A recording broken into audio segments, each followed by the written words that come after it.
Chères Mucipontaines, chers Mucipontins, chers habitants du bassin de vie, c'est avec plaisir que je me prête à cet exercice traditionnel de présentation des vœux en cette toute fin d'année et début d'année 2025.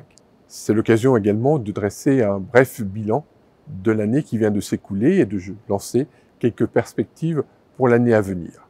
Au niveau national et international, la situation a été marquée par beaucoup de turbulences.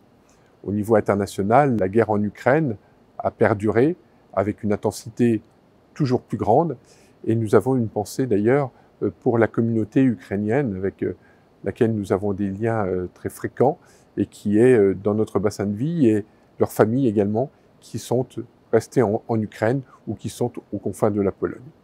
Au Moyen-Orient également, un conflit a éclaté dans une zone qui est toujours aussi incertaine. Et puis à travers le monde, que ce soit en Afrique, que ce soit en Amérique du Sud, des instabilités politiques, des pressions des uns et des autres font des combats et des morts tous les jours. Au niveau national, la situation est également assez tourmentée. Il y a eu bien sûr des belles journées avec les Jeux Olympiques et il ne faut pas qu'elles soient passées sous silence, mais la dissolution de l'Assemblée nationale, la montée des extrêmes, l'échec dans la tentative de trouver une majorité crée une instabilité politique importante dans notre pays et qui nuit aujourd'hui à la fois à notre pays, mais également aux collectivités locales. Et puis j'ai une pensée bien sûr au niveau national pour nos compatriotes de Mayotte qui sont dans la détresse suite à l'ouragan qui a dévasté une grande partie de l'île. Au niveau local, je pense que la sérénité a été plus de mise. Nous avons continué à travailler dans deux directions. Une première direction est plutôt le travail au quotidien pour améliorer la qualité de vie de nos concitoyens. Et puis nous avons lancé des grands projets à beaucoup plus long terme et qui vont structurer notre vie, notre ville et le bassin de vie à moyenne échéance. Tout d'abord, au niveau du quotidien, nous avons fait beaucoup pour les jeunes générations. Par exemple, en construisant un city-stade à Saint-Fimègue, en faisant une tyrolienne sur le boulevard d'Oriol, en créant un pump track qui est en voie de finition dès lors que les conditions météo nous le permettront.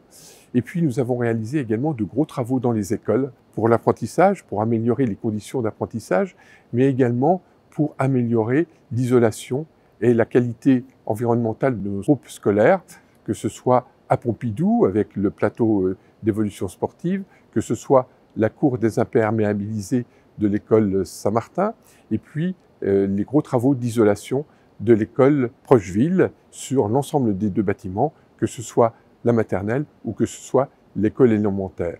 Cela va nous permettre de faire des économies d'énergie et d'améliorer le confort des élèves. Et puis nous avons lancé un certain nombre de grands projets qui structureront notre bassin de vie à terme. C'est notamment en matière de logement, et notamment de logement pour les seniors. Le projet de résidence de Métis voit le jour dans le quartier Saint-Martin. Ça a été long, difficile, il a fallu acquérir des terrains, il a fallu les revendre. Aujourd'hui, les travaux sont en cours et dans un peu plus d'un an, un peu plus de 110 logements seront mis à disposition de nouveaux habitants ou d'habitants de Pont-à-Mousson qui souhaitent, l'âge venant, quitter leur maison pour acquérir ou pour venir habiter en location dans des appartements beaucoup plus confortables.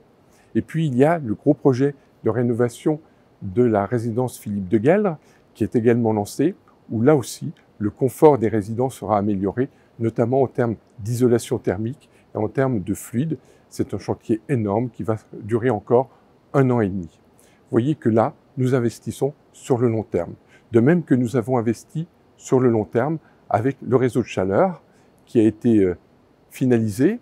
Je ne dis pas qu'il n'y aura pas à un moment ou à un autre des extensions du réseau, mais en tout cas pour l'instant, il irrigue une très grande partie de la ville de Pont-à-Mousson et de ses bâtiments publics. Et là aussi, en termes d'environnement, c'est particulièrement vertueux et économique pour celles et ceux qui peuvent en profiter. Nous avons également eu une animation importante durant cette année et je peux dire que le post-Covid maintenant est complètement assumé puisque nous avons pu reprendre toutes les animations pratiquement grâce aussi à l'investissement du tissu associatif de notre ville. Je pense au au beach volley, je pense également à Suivez les regards, le festival de rue qui a connu un beau succès au mois de septembre. Et puis nous nous sommes associés également avec l'abbaye des Prémontrés pour commémorer les 60 ans de la création de l'association qui gère les Prémontrés. Nous avons enfin commémoré, comme il se devait, les 80 ans de la libération de notre ville. Vous voyez que cette année a été riche en événements et nous allons continuer en 2025 sur notre lancée. Nous avons d'importants projets à mener, à la fois pour le bien-être de nos habitants et également pour le rayonnement de notre ville. Le rayonnement, il passe aussi par les équipements sportifs de haut niveau que nous avons, par l'accueil du tourisme, qui est une source de richesse pour notre territoire. Nous sommes idéalement placés sur un grand axe nord-sud de déplacement, et cela doit nous permettre d'accueillir un certain nombre de touristes. Et la transformation de l'office de tourisme en établissement public industriel et commercial va permettre d'avoir une autre dimension demain pour l'accueil du tourisme dans notre bassin de vie. Et puis nous allons continuer, et notamment au niveau intercommunal, de promouvoir le développement économique. Nous avons, durant l'année 2024, acquis la zone de Boussières-les-Ménil. Il y a de grands projets économiques qui sont en train de tourner sur le secteur. Nous sommes un secteur à enjeu, nous devons en être conscients. Nous avons des atouts, à nous de les transformer pour accueillir de nouvelles entreprises et dynamiser à la fois l'emploi et la richesse dans notre bassin de vie. Tout cela se fera dans le strict respect des règles budgétaires. Nous sommes contraints aujourd'hui à être très scrupuleux sur ce point. Tout d'abord parce que nous ne connaissons pas le cadre dans lequel va se dérouler le budget 2025. Le budget 2025 de l'État n'est pas fixé, les dotations ne sont pas allouées et à un moment où on nous a supprimé nos dotations fiscales, la taxe d'habitation a été remplacée par une dotation, mais les dotations sont aujourd'hui plutôt en phase d'être un petit peu rabotées, eh bien on ne sait pas du tout quels seront nos moyens. De toute façon, la gestion rigoureuse de notre collectivité depuis des années nous permettra d'assumer les choix que nous vous avons proposés en 2020 et d'aller jusqu'à la fin de notre mandat sans augmenter les taux d'imposition et en désendettant notre ville. Il en sera de même pour la communauté de communes où l'endettement se réduit d'année en année. Tout cela en proposant davantage de services et par exemple en matière intercommunale, la nouvelle crèche de Blénaud qui va ouvrir ses portes tout début janvier en est un exemple et elle sera poursuivie par la crèche d'Athon qui ouvrira probablement en 2026 après des travaux durant cette année 2025. Vous voyez que nous avons un grand dynamisme dans notre bassin de vie. Je tiens d'ailleurs à remercier tous les élus, qu'ils soient municipaux, qu'ils soient communautaires, qui permettent ce rayonnement, ce travail. Et je vous souhaite à toutes et à tous une excellente année 2025. Une année pleine de santé, sans laquelle on ne peut rien faire.